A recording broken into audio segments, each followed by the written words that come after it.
اب آج کا میرا موضوع ہے شہادت علی رضی اللہ تعالیٰ عنہ۔ اصل میں حضرت علی رضی اللہ تعالیٰ عنہ کی شہادت بھی اسی الفتنۃ الکبریٰ کا تسلسل ہے۔ وہ جو عبداللہ ابن سبا کا پیدا کردہ عظیم ترین فتنہ تھا، اسی کا ایک نتیجہ حضرت علی کی شہادت بھی ہے، لیکن وہ بات ذرا تفصیل سے سمجھنی ہوگی۔ اور اس کے لیے میں ممنون احسان ہوں، حال ہی میں ایک کتاب چھپی ہے، ڈاکٹر سید رضوان علی ندوی، وہ محقق ہیں تاریخ کے، انہوں نے بڑی تاریخی تحقیق کے بعد جو باتیں بیان کی ہیں وہ میں آپ کے سامنے رکھ رہا ہوں۔ عرب میں جنوب مغرب کی کونے میں جہاں یہ یمن بھی آباد ہے، اس کے اوپر نجران ہے، اسی علاقے میں یمامہ کا علاقہ کہلاتا ہے۔ یہاں ایک قبیلہ آباد تھا، بنو تمیم۔ یہ جو لوگ تھے بڑے کرخت مزاج، جنگجو، اکھڑ، ضدی، اور جس بات کو ایک دفعہ مان لے اس پر اڑ جانے والے اور مر مٹنے والے۔ یہیں سے فتنہ پہلا اٹھا تھا، سب سے بڑا جو نئے جھوٹے نبی کھڑے ہوئے تھے ان میں سب سے بڑا تو مسیلمہ کذاب تھا، یہی تو علاقہ تھا۔ اور اس کے خلاف اس فتنے کی سرکوبی میں کتنے صحابہ، 1200 صحابہ ایک جنگ کے اندر شہید ہوئے، جن میں 500 جو ہیں وہ حفاظ تھے رضی اللہ تعالیٰ عنہ اجمعین۔ تو یہ لوگ جو یہ تھے بڑے زوردار تھے۔ اس قبیلے کے بارے میں حضرت عمر رضی اللہ تعالیٰ عنہ نے ایک بڑی عجیب حکمت عملی اختیار کی۔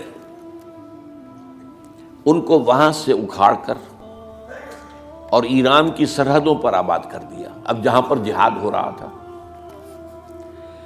تاکہ ان کے اندر جو یہ جنگجوئی ہے یہ اب اس مقصد کے لیے استعمال ہو،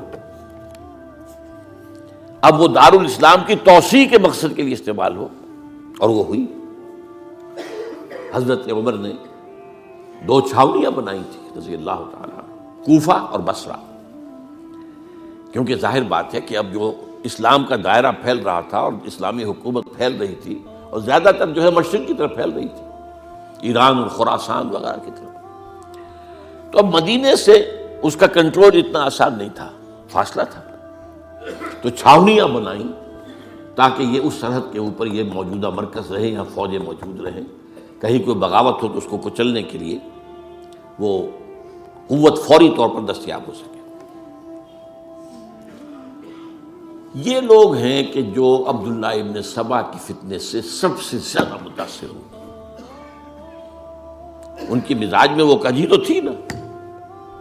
حضرت عمر بھی ان کا جو ایک مضبوط کنٹرول تھا انہیں دبائے رکھا ہے، اور ان کا رخ جو ہے ایک دوسری طرف موڑ کر اس سے اسلام کو فائدہ پہنچایا۔ لیکن اس کے بعد جب فتنہ جو آیا یہ عبداللہ ابن سبا، تو سب سے بڑھ کر یہی لوگ اس کے ماننے والے، اور انہی میں سے وہ لوگ تھے جنہوں نے جانیں بھی دے دی ہیں، جنہیں حضرت علی نے زندہ جلایا ہے، اس لیے کہ وہ کہتے تھے کہ علی خدا ہے۔ اے علی تم خدا ہو، تم ہمیں آگ میں جلا رہے ہو، یہ تو تم ہمارا امتحان لے رہے ہو۔ وَلَنَبْلُوَنَّكُمْ بِشَيْءٍ مِّنَ الْخَوْفِ وَالْجُوعِ وَنَقْصٍ مِّنَ الْأَمْوَالِ وَالْأَنفُسِ وَالثَّمَرَاتِ، اب وہ اس آیت کو اپنے اوپر منطبق کر رہے ہیں۔ تو یہ جو کرخت لوگ تھے،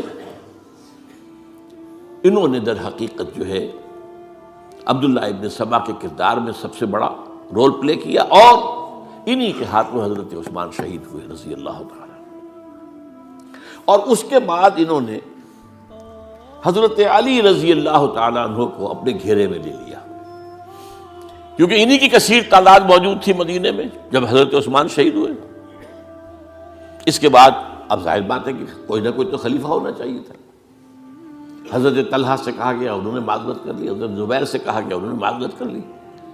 اب ظاہر بات ہے کہ حضرت علی آخر امت کو چھوڑا تو نہیں جا سکتا تھا بغیر امام کے، انہوں نے قبول کر لی، اگرچہ حضرت حسن روکتے رہے کہ ابا جان یہ ان لوگوں کی بیعت جو ہے آپ قبول نہ کیجیے۔ حضرت حسن تو ان میں سے ہیں جو حضرت عثمان کے دروازے پر کھڑے تھے پہرے دار کی حیثیت سے، حسن اور حسین رضی اللہ تعالیٰ عنہ، انہیں تو معلوم تھا فتنہ جو کون لوگ ہیں۔ اس کے بعد حضرت علی رضی اللہ تعالیٰ عنہ نے اسی حکمت سے، جس حکمت کے تحت حضرت عمر نے یہ چھاونیاں آباد کی تھی، دارالخلافہ بھی مدینے سے کوفہ منتقل کر دیا، تاکہ پورے عالم اسلام کو کنٹرول کیا جا سکے اس مرکز کے ساتھ۔ اس کا نتیجہ یہ نکلا کہ اب گویا کہ حضرت علی کے گرد ان لوگوں کا گھیراؤ مکمل، کوفے میں یہی تو آباد تھے، کوفی یہی تو تھے، حضرت عمر نے انہیں لا کے یہاں آباد کیا تھا۔ جب حضرت علی نے کوفے کو اپنا دارالخلافہ قرار دیا تو گویا کہ ان کا پھر عمل دخل بہت بڑھ گیا۔ ایک طریقے سے یوں کہا جا سکتا ہے کہ انہوں نے اب حضرت علی رضی اللہ تعالیٰ عنہ کو اپنے محاصرے میں لے لیا۔ چنانچہ جنگ جمل کے موقع پر یہ ہوا ہے کہ صلح ہو گئی تھی، حضرت عائشہ رضی اللہ تعالیٰ عنہ کے جو نمائندے تھے اور ادھر سے حضرت علی، صلح ہو گئی تھی، طے ہو گیا تھا کہ ہاں قاتلین عثمان کو جو ہے ان کو سزا دی جائے گی، قصاص لیا جائے گا حضرت عثمان کی قتل کا۔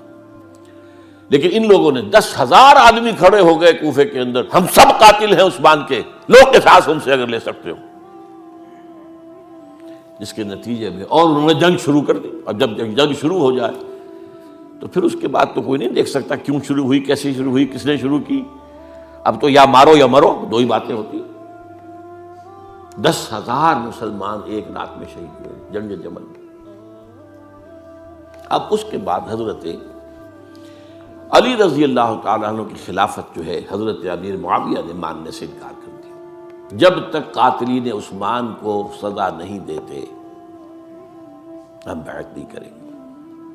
یہ نہیں کہ دعویٰ کیا ہو کہ میں خلافت کا حقدار ہوں، یہ نہیں، لیکن یہ کہ آپ کو ان کو سزا دینی چاہیے۔ اب یہ تھا وہ مخمصہ جس میں حضرت علی رضی اللہ تعالیٰ عنہ وہ فرماتے تھے تو میرا ساتھ دو تو میں ان قاتلین عثمان سے سزا جو ہے ان کو سزا دے سکوں۔ ادھر انہیں پتا تھا کہ میں سرنڈر کرتا ہوں تو مجھے علی تک تو پہنچنے کوئی نہیں دے گا، راستے میں ختم کر دیں گے رضی اللہ تعالیٰ عنہ۔ تو یہ پیچ تھا ایک جو ایسا پڑا ہے۔ اب اس میں جب حضرت معاویہ اور حضرت علی کے مابین فیصلہ کن جنگ ہوئی، جنگ صفین جسے کہتے ہیں، جس میں 70,000 مسلمان ایک دوسرے کی تلواروں، تیروں، نیزوں سے قتل ہوئے۔ اس موقع پر حضرت معاویہ کی طرف سے ایک آفر آئی، قرآن مجید کو نیزے پر اٹھا کر لوگوں نے کہا کہ یہ خون ریزی بند کر دو، ہم قرآن کا فیصلہ ماننے کو تیار ہیں۔ حضرت علی دیکھ رہے تھے کہ یہ اصل میں میری فتح کو شکست سے بدلنے کا پروگرام ہے، تقریباً فتح میری ہو چکی ہے، لیکن یہ جو طبقہ تھا یہ انہوں نے کہا نہیں بڑی ٹھیک بات کہہ رہے ہیں، وہ مانیے ان کی بات، جنگ بند کی۔ انہوں نے ہی یہی لوگ تھے جنہوں نے مجبور کیا حضرت علی کو کہ وہ تحکیم پر رضامند ہو جائے۔ اس کے بعد تحکیم میں جو معاملہ ہوا، حضرت علی حضرت عبداللہ ابن عباس کو اپنی طرف سے حکم بنانا چاہتے تھے، یہ اڑ گئے نہیں۔ یہ اڑ جانے والے لوگ، اور یہی اصل قوت تھے، وہاں ساری طاقت تو انہیں کی تھی۔ تو انہوں نے ابو موسیٰ اشعری کو اپنی طرف سے مقررہ، وہ بہت نرم خو آدمی تھے، انہیں بناؤ۔ بہرحال جو بھی بات طے ہوئی، اب تاریخ کی روایتوں میں اختلاف ہو سکتا ہے، کہا یہ جاتا ہے کہ طے تو یہ ہوا تھا حکمین کے مابین، ادھر سے ابو موسیٰ اشعری، ادھر سے عمرو بن العاص رضی اللہ تعالی عنہما، کہ آپ اپنے جو کلائنٹ ہیں حضرت علی آپ انہیں معزول کر دیجئے، میں معاویہ کو معزول کر دیتا ہوں، پھر جو ہے مسلمان فیصلہ کر لیں کسی اور کی عبادت۔ انہوں نے کھڑے ہو کے کہہ دیا میں علی کو معزول کرتا ہوں، اور عمرو بن العاص نے کہا کہ میں معاویہ کو قائم کرتا ہوں۔ اب یہ ہے روایت، واللہ عالم اس میں کتنا سچ ہے کتنا جھوٹ ہے، میں کوئی مورخ نہیں ہوں، میں کوئی تاریخ کا محقق نہیں ہوں۔ اس کے بعد جو ہے اب یہ لوگ انہوں نے کہا کہ مانیے تحکیم کو، اور جب انہوں نے حضرت علی نے اس تحکیم کے فیصلے کو ماننے سے انکار کیا تو باغی ہو گئے، حضرت علی کو کافر قرار دیا، اور جا کر ایک جگہ پر حرورہ ایک جگہ تھی وہاں پر جا کے جمع ہو گئے، جتھا بندی کی، بہت بڑی طاقت پر وہاں کری۔ انہوں نے طے کیا کہ علی بھی کافر ہو گیا، معاویہ بھی کافر ہو گیا، عمرو بن العاص بھی کافر ہو گئے، سب کافر ہیں۔ حضرت علی کی طرف سے ایک گئے سفیر ان سے بات کرنے کے لیے، تو انہوں نے کہا تم ہی نے تو کہا تھا کہ تحکیم کو تسلیم کرو، کہ ہاں ہم نے گناہ کیا تھا، کفر کیا تھا، ہم توبہ کی ہم نے. اگر علی بھی مان لے کہ میں نے مان کر کفر کیا تھا اب میں توبہ کرتا ہوں تو ہم ان کی بات مان لیں گے. اب حضرت علی اس طرح کا جھوٹ کیسے بولتے؟ انہوں نے تو کوئی کفر نہیں کیا تھا. بہرحال انہوں نے پھر بھی نرمی برتی کہ دیکھو اگر تم کوئی خونریزی نہیں کرو گے، فساد نہیں مچاؤ گے تو میں تمہیں کچھ نہیں کہوں گا. لیکن وہ اپنی ان شرارتوں سے بعد نہیں آئے. تو پھر تیسری جو بڑی جنگ ہوئی ہے ان جنگوں میں، جنگ نہروان کہلاتی ہے، حضرت علی کی جنگ خوارج کے ساتھ، جس میں 4000 خارجی جو ہیں وہ قتل ہوئے. اور یہ بات اب آپ نوٹ کر لیجئے کہ یہ لوگ جیسا کہ اکھڑ بھی تھے لیکن اپنی بات پر ڈٹ جانے والے تھے، لیکن ساتھ ہی دیندار بھی تھے، نمازی اور روزہ دار بھی تھے. یہ اس طرح کے لوگ نہیں تھے کہ جو فاسق اور فاجر ہو. بس یہ مزاج کا ایک ہے، جو بات دل میں بیٹھ گئی اڑ گئے. تو یہ اصل میں انہوں نے پھر فیصلہ کیا کہ اور تو ہمارے بس میں اب کچھ نہیں ہے، ان تینوں کو قتل کر دیا جائے، علی کو بھی اور معاویہ کو بھی اور عمرو بن العاص کو بھی. تو ایک جگہ ان کی سازش ہوئی، 3 آدمی معین ہو گئے، ایک ہی وقت کا طے فیصلہ ہو گیا، فلاں تاریخ کو فجر کے وقت تم جاؤ، وہ تم کوفے کی جامع مسجد میں، جب علی نماز جماعت کرا رہے ہو خنجر مارو انہیں. اور یہ اس کا نام ابن ملجم تھا، خارجی. یہ وہی لوگ بنو تمیم کے لوگ. دوسرا جو تھا وہ دمشق میں حضرت معاویہ کو قتل کرنے، شہید کرنے کے لیے پہنچ گیا. تیسرا مصر پہنچ گیا حضرت عمرو بن العاص کو. اب یہ بات اللہ کی طرف سے ہے، یہ تو اس کی مشیت ہے، اس کا فیصلہ ہے. حضرت علی پر وار کارگر ہوا، اب شہید ہو گئے. حضرت معاویہ پر وہ وار ذرا اوچھا پڑا، زخمی تو ہوئے لیکن آپ کی جان بچ گئی. عمرو بن العاص اس روز مسجد میں کسی معذوری کی وجہ سے، عذر کی وجہ سے فجر میں آئی نہیں سکی، لہذا حضرت علی کی شہادت ہو گئی. اب یہ ہے اصل پس منظر، کن لوگوں نے کیا شہید، اصل میں وہ سمجھ لینے کی بات ہے. یہ خوارج نے شہید کیا، لیکن خوارج کا فتنہ سبائی فتنے ہی کا آف شوٹ ہے، اسی کے ذیل میں ہے، اسی کی ایک شاخ ہے، اسی کا ایک نتیجہ ہے. یہ خوارج جو ہے بعد میں بھی ان کی مسلسل جو ہے وہ جنگیں رہی ہیں.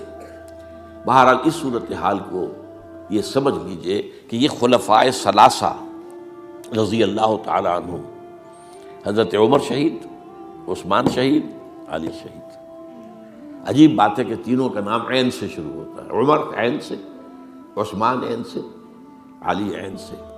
تینوں شہید ہوئے ہیں. لیکن یہ کہ یہ ہے تاریخی پس منظر.